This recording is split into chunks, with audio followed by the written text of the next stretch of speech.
Mais est-ce que pour autant, parce que Dieu nous protège, parce que Dieu nous garde, que nous n'allons pas respecter les mesures sécuritaires? Est-ce que parce que Dieu nous garde, parce que Dieu nous protège, que nous allons continuer à nous saluer et mettre les mains sur nos bouches? Est-ce que parce que Dieu nous protège, que quelqu'un va tousser à côté de moi et je vais lui dire tousse encore? Est-ce que parce que Dieu nous protège, que quelqu'un sera enrhumé à côté de moi et plein de fièvre, que je veux lui dire ça ne fait rien? Non. L'équilibre. Je n'ai pas peur de la mort. Je n'ai pas peur de la maladie, mais je ne dois pas tenter Dieu. La Bible dit que vous boirez des breuvages mortels et vous ne mourrez point. Mais est-ce que pour autant tu vas prendre le poison? Si par mes gardes on t'empoisonne, Dieu te protège. Mais si tu sais que le plat est empoisonné, tu ne le prends pas.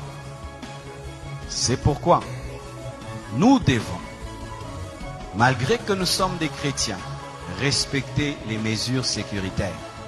On ne se salue plus avec les mains. Amen. Nous devons, malgré que nous sommes des chrétiens et que nous n'avons pas peur, nous ne devons pas tenter Dieu. Amen. Nous devons. Alors nous ne devons pas nous moquer de ces églises. Nous entendons en Europe, elles ont fermé. Ah, le pasteur n'a pas la foi. Le pasteur n'a pas la foi. Le pasteur n'a pas la foi. En Europe, il y a des gens qui ont été contaminés à l'église. Il y a des prédicateurs qui ont été contaminés. Il y a des familles de pasteurs qui ont été contaminées. Ce n'est pas parce que tu es chrétien que tu es fou. Amen. Ce n'est pas parce que tu es chrétien que tu sais qu'à l'école, il y a des enfants malades. Toi aussi, tu envoies tes enfants. Ce n'est pas parce que tu es chrétien, que tu es médecin, que tu ne vas pas porter le cache-nez. Ce n'est pas parce que tu es chrétien que tu ne vas pas laver les mains. Ce n'est pas parce que tu es chrétien que tu ne vas pas veiller sur ta santé. Sinon, il ne faut pas manger. Dieu va te nourrir. Il ne faut pas te laver. Dieu va te laver. Amen. Alors, mes frères, ne tombons pas dans la folie. Ayons la foi. Amen. Même Jésus, quand on voulait le tuer avant le temps, il fuyait.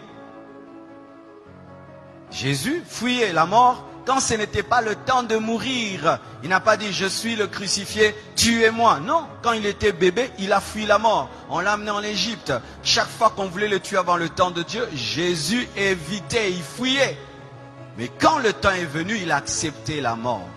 Et la Bible dit ceci, soyez simples comme des colombes, prudent comme le serpent. Donc si demain on nous dit qu'il faut respecter un maître, tu respectes un maître. Amen. Si demain on dit, eh bien maintenant il y a des millions de personnes, même au Congo, les églises ferment, on ferme. Fermer l'église, ce n'est pas fermer la foi. Fermer un bâtiment, ce n'est pas fermer l'église, parce que l'église n'est pas un bâtiment. Je vais venir là. Amen. Parce qu'il y a des gens qui, au nom de la foi, ils vont aller tenter Dieu et Dieu va leur prouver ce verset de Matthieu 4, versets 5 à 7.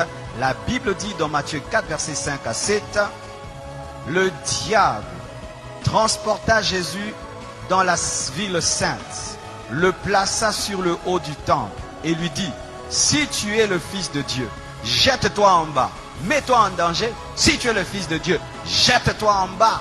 Mets-toi en danger, Dieu te protège, car il est écrit, il donnera des ordres à ses anges à ton sujet, et ils te porteront sur les mains. Il lui présente une promesse de protection. Maintenant il dit, mets-toi en danger, parce que Dieu a dit qu'il va te protéger quand tu seras en danger. De peur que ton pied ne heurte contre une pierre. Jésus lui a dit quoi? Tu as raison, je vais te prouver que je suis Fils de Dieu, je vais me jeter et les anges vont venir. Il a fait ça. Il a dit quoi? Tu ne tenteras pas le Seigneur ton Dieu. C'est dire quoi? Tu n'obligeras pas Dieu à agir. On n'oblige pas Dieu à agir même s'il a promis.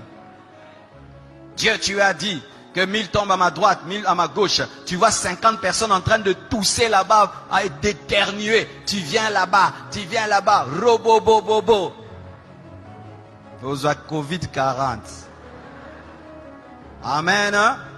Parce que même j'ai écrit sur internet, vous savez la conférence qui était prévu à Montréal a été annulé. Ils m'ont appelé, ils m'ont dit c'est annulé parce que la loi là-bas a interdit pour la sécurité du peuple. Et les gens disent, oh, si vous étiez des hommes de Dieu, il fallait que vous puissiez, il fallait quand même tenir cette action-là. Même si tu la tiens.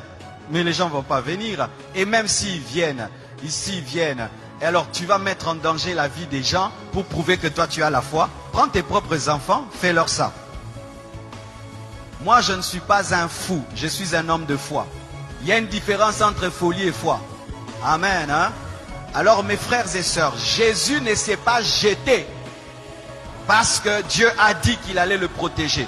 Mais si on le poussait, Dieu allait le protéger. Mais là on ne l'a pas poussé. C'est-à-dire tu te retrouves dans un endroit et tu as mis toutes les mesures, mais tu touches sur un poignet. Et il y avait quelqu'un qui a laissé là le Covid. Toi tu touches, tu ne savais pas. Et puis tu mets là, Dieu te garde. Mais si Dieu te dit attention, le poignet est sale, prends vraiment l'alcool, lave. N'aimez pas le sang de Jésus, lave. Le sang de Jésus agit quand tu ne sais pas. Mais quand tu sais, utilise l'intelligence et la connaissance. Vous entendez cet équilibre, hein? Alléluia. Sinon tu vas aller au ciel avant. Amen. Je suis allé dans un hôpital, je trouvais un frère de l'église, il avait un cache-nez. Je vais dire, frère, tu manques la foi? Non, il a la foi, il a la foi. Mais est-ce que parce que tu as la foi, tu n'as pas porté des chaussures? Pourquoi vous portez les chaussures? Pas seulement parce que c'est beau, pour ne pas marcher sur le feu, ne pas marcher sur la saleté, ne pas marcher sur des épines, ne pas marcher sur des pierres qui font mal. Mais comme tu es chrétien, marche pieds nus, parce que Dieu va te protéger, tu ne vas pas te blesser. Tu as le zèle de l'évangile. Tu as les chaussures, le zèle de l'évangile. Amen. Hein? Donc, vous ne devez pas tomber dans une fausse foi qui est en soi tenter Dieu. Amen.